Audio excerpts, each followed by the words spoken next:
The wrench slipped from my grease-stained fingers as Emma's voice cut through the silence of my garage like a rusty blade.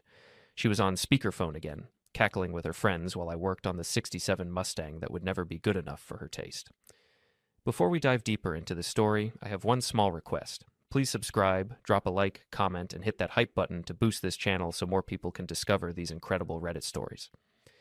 Honestly, girls, men line up for me. Don't forget it, she purred into the phone, her voice dripping with the kind of arrogance that made my stomach turn. Poor David thinks he's irreplaceable. It's almost cute. I froze beneath the hood, my knuckles white against the cold metal. Almost cute. That's what 38 years of life had earned me, being almost cute to my own wife. Emma, you're terrible, Lisa giggled from the speaker. What if he hears you? He's in his little man cave with his toys. He doesn't listen to anything I say anyway. My little man cave. The garage where I'd built a business restoring classic cars, where I'd earned every dollar that paid for her designer handbags and weekly spa treatments. The place where I apparently didn't matter enough to lower her voice. I wiped my hands on a rag and stepped closer to the door connecting the garage to our kitchen. Through the crack, I could see Emma perched on our granite countertop, her long legs crossed, designer jeans hugging curves that had caught my eye 15 years ago, back when I thought I was the only one looking. I mean, seriously, Emma continued. If I wanted to replace him tomorrow, I could have Mike, Jake, or Chris here in an hour. They actually appreciate a real woman. The rag fell from my hands. Mike, Jake, Chris, the husbands of her 3 best friends, the guys I'd shared beers with at backyard barbecues, watched football games with, even helped Jake move last spring, the same men who'd clapped me on the shoulder and called me lucky to have Emma. My phone buzzed in my pocket. A text from Ray, my business partner. You coming to Murphy's tonight? The usual crew will be there. The usual crew, which included Mike, Jake, and Chris. I stared at the message, pieces clicking into place like a perfectly tuned engine. The way Emma always looked stunning when we met up with that group, how she'd touch their arms when she laughed, lean in close when they told stories, the way she'd insist on sitting next to different guys each time, rotating like she was sampling a wine flight. David's so clueless, Emma's voice drifted from the kitchen. He thinks I'm faithful because I come home to him every night, like a dog who thinks you love him best because you throw him scraps. The comparison hit me like a punch to the gut. A dog, getting scraps. I'd been married to this woman for 12 years, built a life with her, supported her career changes, put up with her friends' constant commentary about how she could do better. And all this time, I'd been the faithful dog waiting for scraps while she fed steaks to other men. My hands shook as I reached for my phone and typed back to Ray. I'll be there. Got something to discuss with the crew. Emma's laughter echoed from the kitchen as she ended her call. I heard her heels clicking across the hardwood floor, coming toward the garage. David? She called out sweetly. I'm going out with the girls tonight. Don't wait up. I emerged from behind the Mustang, studying her face. She'd already touched up her makeup, changed into a low-cut black dress I'd never seen before. Going out with the girls, my ass. Which girls? I asked, keeping my voice level. Just Lisa, Tina, and Monica. Girl talk, you know how it is. Lisa, Tina, and Monica, the wives of Mike, Jake, and Chris, the women who had no idea their husbands were apparently standing in line for my wife. Have fun, I said, forcing a smile. Emma stepped closer, her perfume overwhelming in the small space. She placed a manicured hand on my chest, right over my heart. You're such a good husband, David. So understanding. The irony was suffocating. Good husband. Understanding. If only she knew what I was beginning to understand. She kissed my cheek, leaving a lipstick mark I wouldn't bother to wipe off, and headed for the door. Oh, and David, try to shower before you come to bed. You smell like motor oil again. The garage door slammed behind her, and I stood alone among my tools and half-finished projects. My reflection stared back from the chrome bumper of the Mustang, a man who'd been played for a fool, but who was finally waking up. I pulled out my phone and scrolled through Emma's social media. There it was, hidden in plain sight. Photos from last month's neighborhood barbecue where she was pressed close to Mike while his wife Monica took pictures of the kids. A check-in at Jake's auto shop when she'd claimed to be at yoga. Comments from Chris on her selfies that were way too familiar for a married man. How long had this been going on? How many times had I shaken hands with men who were sleeping with my wife? My phone rang. Ray. You sound weird in that text, man. Everything okay? I looked around my garage, at the business I'd built with my own hands, at the life I'd constructed while my wife constructed lies. Ray, You know how you always said Emma was too good for me? Yeah, but I was just busting your balls. You were right. She is too good for me. Way too good. So good, in fact, that she's sharing herself with half the neighborhood. Silence on the other end. David, what are you saying? I'm saying tonight's going to be interesting. See you at Murphy's in an hour. And Ray, bring your camera phone. I have a feeling we're going to want to document this evening. I hung up and walked back to the Mustang. The engine was finally purring perfectly after months of work. Sometimes it took patience to get the timing just right. But once you did, the machine could really roar. Murphy's pub was packed when I arrived, the usual Friday night crowd nursing beers and pretending their lives were more interesting than they actually were.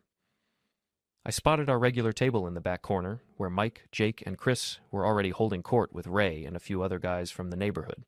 They looked so normal. Mike with his receding hairline and dad bod, telling some story with animated hand gestures. Jake nursing his craft beer like it was fine wine, even though he worked at a tire shop. Chris checking his phone constantly, probably texting my wife. David, Mike called out as I approached. There's the grease monkey. How's business? Can't complain, I replied, sliding into the booth across from them. Cars keep breaking down. I keep fixing them. Simple economics. Must be nice having a skill people actually need, Chris said, not looking up from his phone. Emma's always bragging about how handy you are. Emma's always bragging. Right. I wondered what else Emma told him during their private conversations. Ray caught my eye and raised an eyebrow. I gave him a slight nod. Speaking of Emma, Jake chimed in, she looked amazing at the barbecue last month. You're a lucky man, David. Lucky, I repeated, tasting the word like it was poison. Yeah, I'm starting to realize just how lucky I am. Mike leaned forward, his beer breath washing over the table. You know what your problem is, David. You don't appreciate what you've got. Emma's a catch. If you're not careful, someone else might notice. The irony was so thick I could have cut it with a wrench. Someone else might notice, I said slowly. Interesting theory, Mike. Anyone specific you had in mind? Mike's face reddened slightly. I'm just saying, a woman like Emma has options. Oh, I know she has options, I replied, pulling out my phone. In fact, I've been learning a lot about her options lately. I scrolled to the screenshots I'd taken of Emma's social media interactions. The photos where she was getting cozy with various married men, the check-ins that didn't match her supposed whereabouts. Like this photo from Jake's shop, I continued, turning the phone so they could see. Emma told me she was at yoga that day. Funny how yoga studios look so much like auto repair shops these days. Jake's beer glass stopped halfway to his lips. She just stopped by to ask about getting her oil changed? Oil changed, I nodded. Is that what we're calling it now? The table went quiet except for the background noise of the bar. Chris had finally looked up from his phone, his face pale. Ray leaned back in his seat, a slight smile playing at his lips. He was enjoying this. David, what are you getting at? Mike asked, his voice tight. I'm getting at the fact that my wife has been very honest with me lately. See, she doesn't know I overheard her phone call today, the one where she mentioned how men line up for her, how she could have Mike, Jake, or Chris over any time she wanted. The color drained from all three faces simultaneously. It was like watching a time-lapse video of flowers wilting. That's not, Chris stammered. Not what? I interrupted. Not true? Not happening? Not something you thought I'd ever find out about? Jake set down his beer with shaking hands. Look, David, I think there's been some misunderstanding. The only misunderstanding, I said, my voice growing louder, is that you three thought I was too stupid to notice, that I'd just keep playing the fool while you played with my wife. Other patrons were starting to stare, but I didn't care. Let them watch. Let them see what happened when the neighborhood nice guy finally grew a spine. Mike tried to salvage the situation. David, you're being paranoid. Emma's our friend, just like you are. We would never... Never what? I stood up, my chair scraping against the floor. Never sleep with her? Never text her? Never meet up with her while your wives think you're working late? I pulled out my phone again, this time showing them a screenshot of Emma's group chat that I'd managed to access through our shared iCloud account. Their faces appeared in the thread, along with messages that made it clear this wasn't just flirtation. Holy shit, Ray whispered, reading over my shoulder. Emma wrote that? The messages were explicit, detailed. They included ratings, comparisons, and worst of all, mocking comments about their wives and about me. Emma had shared intimate details about our marriage, our finances, even our bedroom problems. Chris looked like he might vomit. David, I can explain. Explain what? Explain how you've been screwing my wife for months. Explain how you all sit here drinking beer with me while planning your next hookup. Explain how you've been laughing at me behind my back. The entire bar was watching now. I could see phones coming out, people starting to record. Good. Let the whole neighborhood see this. You want to know the best part? I continued, my voice carrying across the now silent pub. She thinks I'm too pathetic to do anything about it. She thinks I'll just sit there and take it like a good little dog. Mike stood up, trying to assert some authority. David, lower your voice. People are staring. Let them stare, I shouted. Let them see what kind of men you really are. Let them see what happens when you mistake kindness for weakness. I turned to address the entire bar. Ladies and gentlemen, I'd like you to meet Mike Henderson, Jake Morrison, and Chris Taylor, 3 married men who've been taking turns with my wife while I worked 60-hour weeks to pay for her lifestyle. The silence was deafening.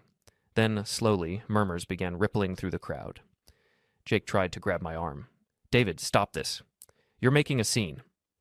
I jerked away from him. I'm just getting started. You see, boys, you made one crucial mistake. You assumed I'd stay down. You assumed I'd keep being the nice guy who doesn't rock the boat.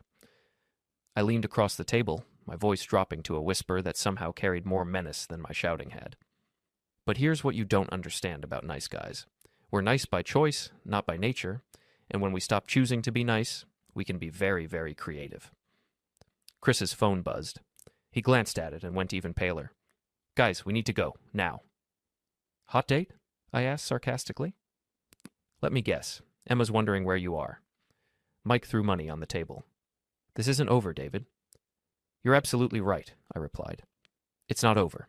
It's just beginning. And Mike, you might want to check your social media tonight. I have a feeling your wife's going to see some very interesting photos.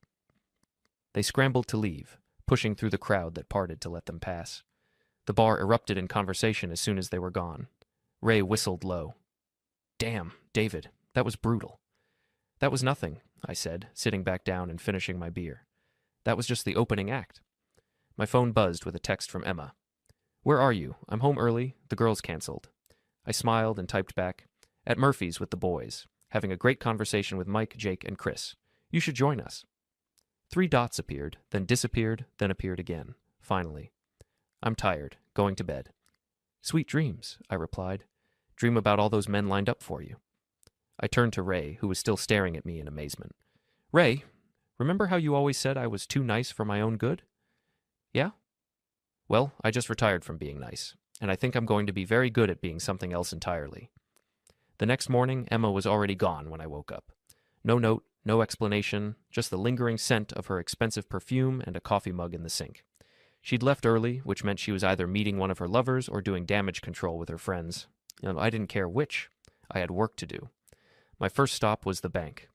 12 years of marriage had taught me that Emma never paid attention to our finances. She just spent money and assumed it would always be there. She had no idea how much we had, where it was kept, or how our accounts were structured. That ignorance was about to become very expensive for her. Mr. Peterson, the bank manager greeted me warmly. What can I do for you today? I need to restructure our accounts, I said, sliding a folder across his desk. I'm starting a new business venture and need to separate some assets. It was all perfectly legal. The money I'd earned from my restoration business was mine to move. The joint accounts could be split, the credit cards could be canceled and reissued in my name only. Emma had never bothered to build her own credit. Everything was tied to my income and my credit score. 2 hours later, Emma's financial safety net had evaporated. Her credit cards would be declined by evening. Her access to our savings was gone. The monthly allowance she'd grown accustomed to had disappeared, but I wasn't done. My next stop was Jake's auto shop. I'd been there dozens of times over the years, helping him with difficult repairs, lending him tools, even covering for him when he was hungover and couldn't work. Jake owed me favors, and it was time to collect. I found him under the hood of a BMW, his hands shaking as he worked. He looked like he hadn't slept. Jake, I called out. He jerked up so fast he hit his head on the hood. David, what are you doing here? Just thought I'd stop by and see how business is going. Since my wife has been such a loyal customer. Jake's face cycled through several shades of red. Look, about last night. Last night was just the beginning, I interrupted. See, Jake, I've been thinking about our friendship. All those times I helped you out, covered for you, lent you money when business was slow. I've been a good friend, haven't I? Yeah, you have, but And how did you repay that friendship? By screwing my wife in the back office while I was home working to pay for her lifestyle. Jake looked around nervously. His shop was busy, and other customers were starting to notice our conversation. David, please, not here. I've got customers. Oh, I know you have customers. In fact, I've been talking to some of them. Mrs. Henderson was very interested to hear about your relationship with Emma. Apparently, Mike never mentioned that his wife's car was getting serviced here, too. Jake's wrench clattered to the floor. You told Mike's wife? I told her that her husband and my wife have been very close lately. I let her draw her own conclusions. Funny thing about wives, Jake. They're usually smarter than their husbands give them credit for. I pulled out my phone and showed him a screenshot of a Facebook post from Monica Henderson. Ladies, if your husband is working late more often lately, you might want to check where he's really going. Some of us are learning hard truths about the men we married. The post already had 37 likes and dozens of comments from neighborhood women sharing their own suspicions. You're destroying lives, Jake whispered. No, Jake. You destroyed lives. I'm just making sure everyone knows about it. I walked closer, lowering my voice so only he could hear. Here's what's going to happen. You're going to close up shop early today. You're going to go home and tell your wife everything, every detail, every time, every lie you told her. I can't do that. Tina will leave me. Tina's going to find out anyway. The question is whether she hears it from you or from the screenshots I'm planning to share with the neighborhood Facebook group tonight. Jake's face went white. You wouldn't. Try me. I turned to leave, then paused at the door. Oh, and Jake, that money you borrowed from me last month? I'm calling in that debt, a full payment by Monday, or I'll be forced to discuss your financial situation with your customers. I'm sure they'd love to know their mechanic can't even manage his own finances. From Jake's shop, I drove to Chris's workplace. Chris worked at the local real estate office, selling houses to young families who trusted him to find them the perfect home. He had a reputation to maintain, a professional image that depended on people seeing him as stable and trustworthy. That image was about to take a hit. I walked into the office like any potential client, asked to speak with Chris about listing my house. The receptionist led me to his desk, where he was trying to focus on paperwork with shaking hands. David, he said, his voice barely above a whisper. What do you want? I want to discuss real estate, Chris. Specifically, I want to discuss the market value of honesty. I sat down across from his desk, noting how other agents and clients were within earshot.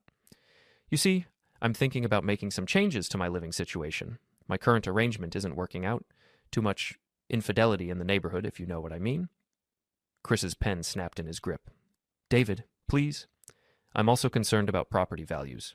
When word gets out that certain residents are engaged in extramarital affairs, it can really hurt the neighborhood's reputation.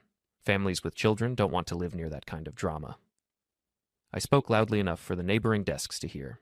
A few heads turned our way. In fact, I've been documenting some concerning behavior. Photos, messages, evidence of married men conducting affairs. I'm thinking of presenting it all to the Homeowners Association. What do you think that would do to property values, Chris? Chris stood up abruptly. I need to take a break. Can we continue this conversation outside? Of course. Lead the way. We walked out to the parking lot, where Chris immediately turned on me. What the hell do you think you're doing? I'm doing exactly what you three did to me. I'm taking something you value and destroying it piece by piece. This is insane. You're acting like a psychopath. Am I? Or am I acting like a man who's tired of being treated like an idiot? I pulled out my phone again, showing him more screenshots. Emma's been very chatty about your performance, Chris. Very detailed.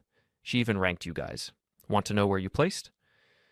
Chris lunged for the phone, but I stepped back. Violence won't solve this problem. Besides, these are all backed up in multiple locations. Ray's got copies. My lawyer's got copies. Even my daughter has copies, and she's coming home from college this weekend. The mention of my daughter made Chris freeze. You told Ava? Ava deserved to know why her parents' marriage is ending. She deserved to know that her mother chose to throw away our family for cheap thrills with married men.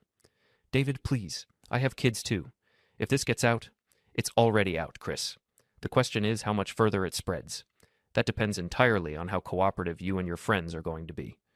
Chris's shoulders sagged. What do you want? I want you to understand that actions have consequences.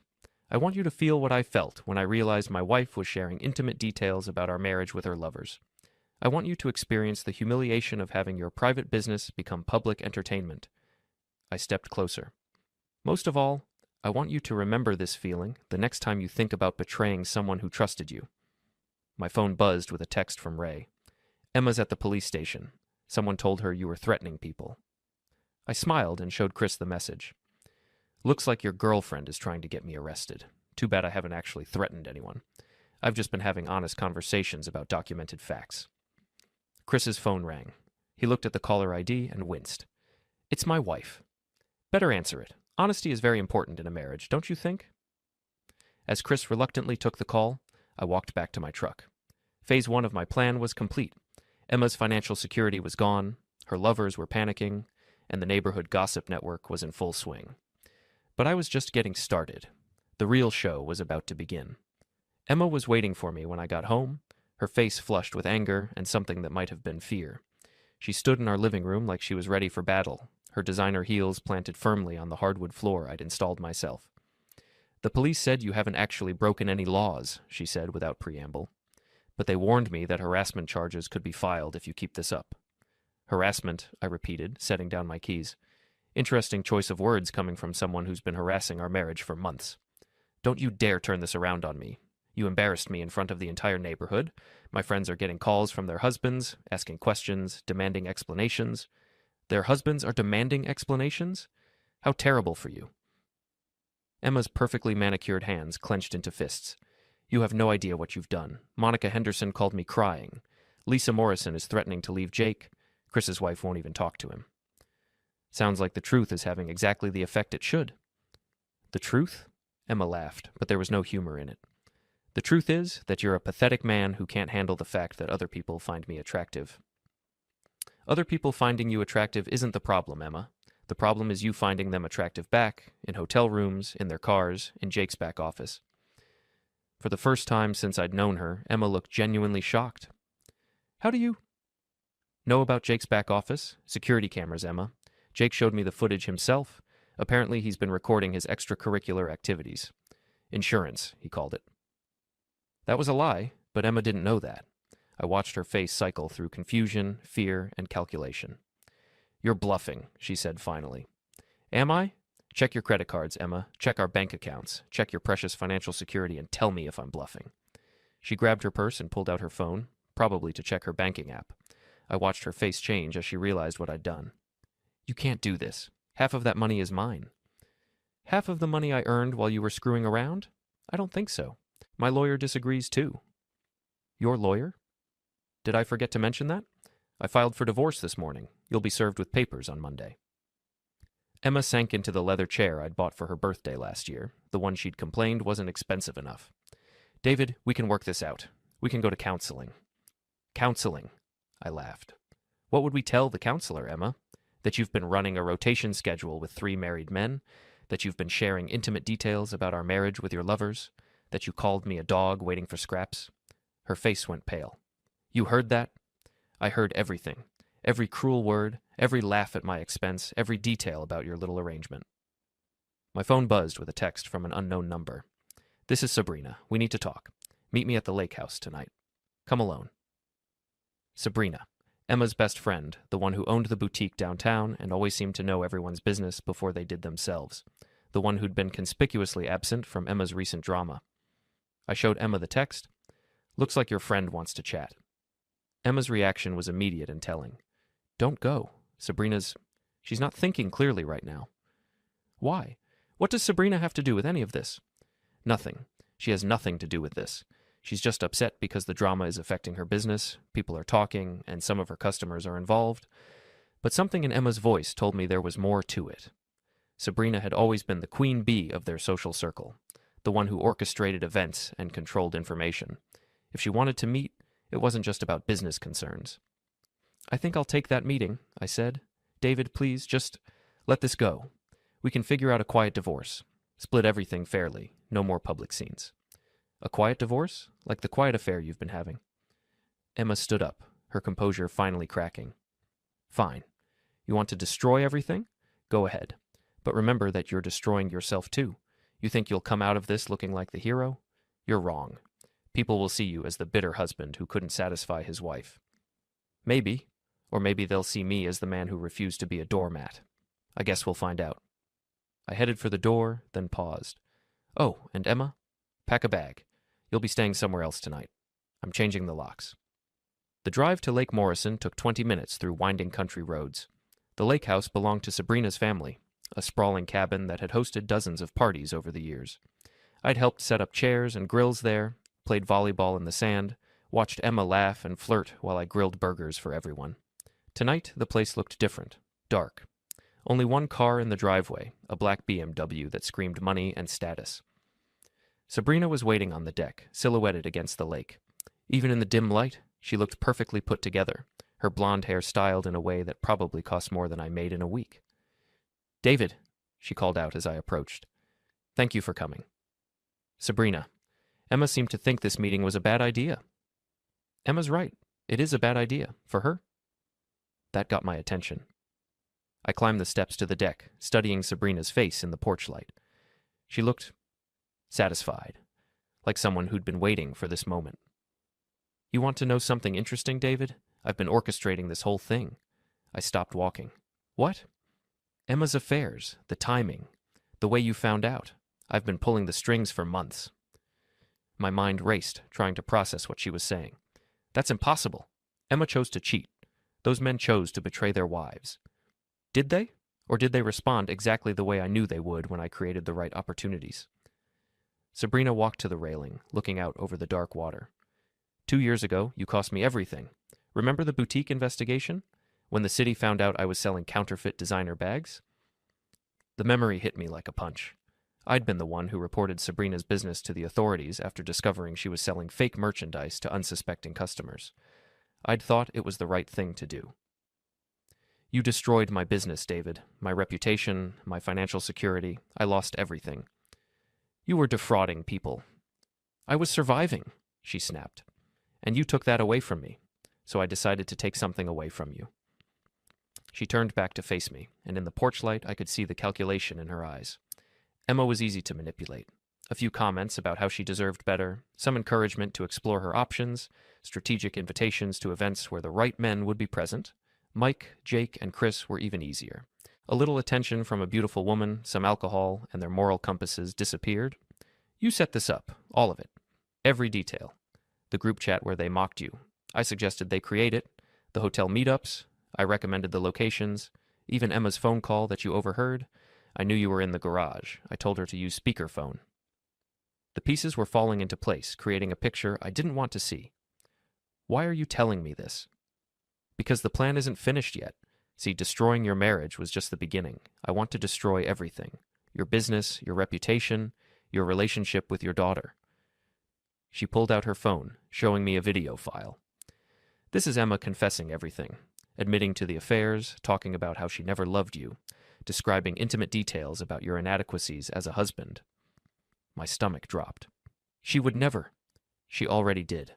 Last week, when she thought she was talking to a therapist I recommended, turns out my friend isn't actually licensed. She's just very good with a camera. Sabrina smiled, and it was the coldest expression I'd ever seen. "This video goes public tomorrow, unless you do exactly what I tell you to do." "What do you want?" "I want you to disappear. Leave town, give Emma an uncontested divorce, sign over your business to pay her alimony, become the pathetic failure she always said you were." I stared at this woman I'd known for years, this person who'd sat at my dinner table, who I'd considered a friend. "You're insane." "I'm patient, and I'm very, very good at getting what I want." My phone buzzed, a text from Ray. "Something's wrong. Emma's at my shop with some guy I don't recognize. They're asking questions about your business records." Then another text, this time from my daughter Ava. "Dad, Mom called me. She's saying you've had a breakdown. She wants me to come home and help commit you for psychiatric evaluation." I looked up at Sabrina, understanding dawning. "You're not done. This meeting, the confession, it's all part of the plan." "Very good, David. You're finally catching up." "What's the end game?" "The end game is that by tomorrow night, you'll be discredited, divorced, and possibly institutionalized. Emma will have grounds to claim you're mentally unstable, your business will be seized to pay for your treatment, and I'll finally have my revenge." I thought about Emma at Ray's shop, probably planting evidence or creating a paper trail that would support claims of my instability. I thought about my daughter being manipulated into believing her father had lost his mind. I thought about months of careful planning designed to destroy every aspect of my life. And then I started laughing. "What's so funny?" Sabrina demanded. You made one crucial mistake, I said, pulling out my phone. You assumed I was as stupid as Emma thought I was. I showed her the screen, which displayed a recording app that had been running since I arrived. Everything you just said, it's all recorded. Your confession, your threats, your admission of fraud and manipulation, all of it. Sabrina's face went white. You can't. I can, and I am. See, unlike you, I actually learned something from my mistakes. I learned to document everything. I pressed send, uploading the recording to multiple locations. That file just went to my lawyer, the police, and about 50 people in our social network, including the wives of Mike, Jake, and Chris. Sabrina lunged for my phone, but I stepped back. Too late. It's already out there, along with some other interesting information I've gathered about your current business practices. Turns out you never stopped selling counterfeit goods. You just got better at hiding it. Her composure finally cracked completely. You don't understand what you've done. Emma will still destroy you. The video you just admitted was obtained through fraud? The one recorded by an unlicensed therapist you hired? That video? Sabrina's shoulders sagged as she realized her plan had imploded. Game over, Sabrina. You played yourself. My phone was buzzing constantly now as the recording spread through the neighborhood. The truth about Emma's manipulation, Sabrina's revenge plot, and the systematic destruction of multiple marriages was finally coming to light. But I wasn't done yet. There was still one more card to play. Sabrina, you're going to call Emma right now. You're going to tell her to meet us here. And then we're going to have a conversation about consequences. Emma arrived at the lake house 30 minutes later, her face a mask of fury and desperation. She'd clearly been crying, her perfect makeup smeared, her hair disheveled. Behind her came Mike, Jake, and Chris, looking like men walking to their execution. You recorded her, Emma said without preamble. You recorded a private conversation? I recorded a criminal confession, I replied. There's a difference. Ray had arrived too, along with Lisa Morrison, Monica Henderson, and Tina Taylor, the wives who'd been betrayed. Word had spread fast once the recording went public. Half the neighborhood seemed to be driving toward the lake house. This is insane, Mike said, his voice shaking. David, we can work this out. We can all just walk away and pretend this never happened. Walk away? Lisa Morrison stepped forward, her face twisted with rage. Walk away from what, Mike? From the fact that you've been screwing Emma for 6 months? From the fact that you lied to my face every single day? Lisa, please. Don't you dare, Lisa, please me. I heard the recording. I heard everything Sabrina said about how easy you were to manipulate, how pathetic you all were. Monica Henderson was quieter, but her silence was somehow more menacing than Lisa's anger. She walked up to her husband and slapped him across the face with a sound that echoed across the water. 22 years, she said simply. 22 years of marriage, and this is what it meant to you. Chris tried to approach his wife, Tina, but she backed away like he was diseased. Don't touch me. Don't ever touch me again. Emma looked around at the assembled group, her social world crumbling in real time. This is all David's fault. He's the one who... I'm the one who what? I interrupted. Who exposed the truth? Who refused to be your doormat anymore? Who fought back when you tried to destroy me? You were supposed to just accept it, Emma said, her voice rising. You were supposed to be grateful for what you had. The admission hung in the air like a toxic cloud. Even her lovers looked shocked at the casual cruelty of it. Grateful, I repeated. I was supposed to be grateful that my wife was cheating on me, that she was mocking me to her lovers, that she was planning to have me committed so she could steal my business. You don't deserve me, Emma snarled. You never deserved me. I settled for you, and I should have left years ago. Then why didn't you? Because it was easier to have my cake and eat it too. You paid the bills, they gave me what you couldn't. The cruelty of it was breathtaking. Even Sabrina looked uncomfortable with Emma's honesty. My phone buzzed with notifications. The story was spreading beyond our neighborhood now, shared on social media, discussed in local Facebook groups. Emma's words were being recorded by multiple people, creating a permanent record of her callousness. Emma, I said quietly, you have one chance to walk away from this with some dignity intact. What are you talking about? I'm talking about the fact that in about 10 minutes, this place is going to be swarming with people who want to see the show. I'm talking about the fact that your confession is already viral in our community. I'm talking about the fact that your career, your reputation, and your future are hanging by a thread. I pulled out my phone and showed her the notifications.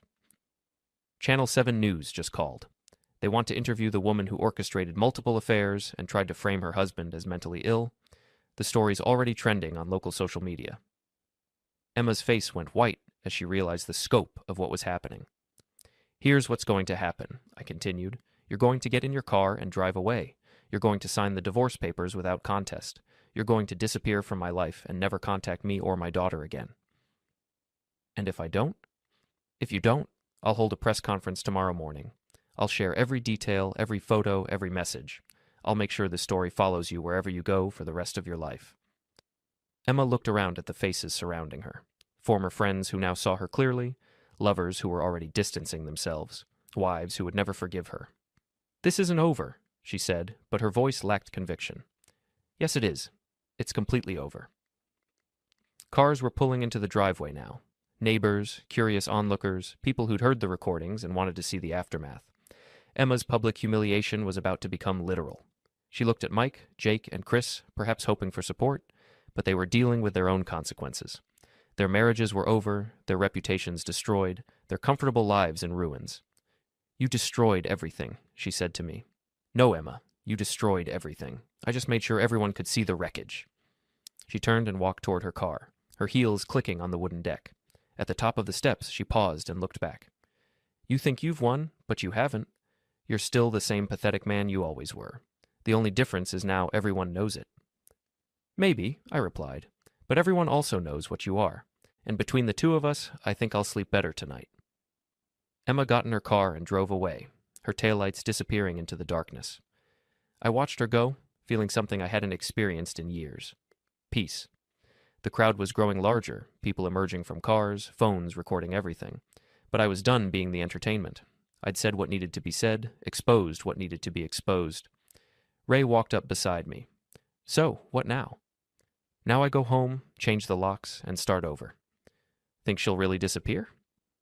I thought about Emma's pride, her need to be the center of attention, her inability to admit defeat. She'll try to come back. She'll try to spin this somehow, make herself the victim. And when she does? I smiled, thinking about the recordings, the evidence, the witnesses to tonight's events. When she does, I'll be ready. I'm done being the nice guy who gets walked on. From now on, I'm the guy who fights back. The crowd was dispersing now, the show over, people heading home to discuss what they'd witnessed. The three couples whose marriages had imploded were dealing with their own aftermath. Lawyers would be called, assets would be divided, children would be told difficult truths. But that wasn't my problem anymore. My problem had been solved the moment I decided to stop accepting unacceptable behavior. I got in my truck and drove home through the quiet streets of our neighborhood, past houses where lights were still on, where people were probably discussing the evening's events. Tomorrow there would be gossip, speculation, judgment. Let them talk.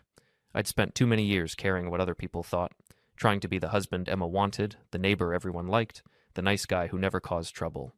Being nice hadn't protected my marriage. It hadn't earned me respect. It hadn't prevented betrayal. But fighting back had accomplished all of those things in a single evening. I pulled into my driveway and sat in the truck for a moment, looking at the house I'd bought with Emma 15 years ago. Tomorrow, I'd start the process of making it mine alone.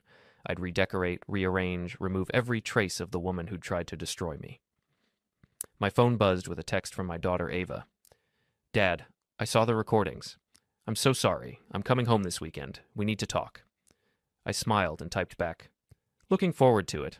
I have a lot to tell you about standing up for yourself." As I walked toward my front door, I thought about Emma's parting words. She was right about one thing. I was still the same man I'd always been. But she was wrong about that being a weakness. I was still the man who worked hard, who kept his word, who treated people with respect until they proved they didn't deserve it. The difference was that now I was also the man who refused to be anyone's fool. And that man was going to sleep very well tonight.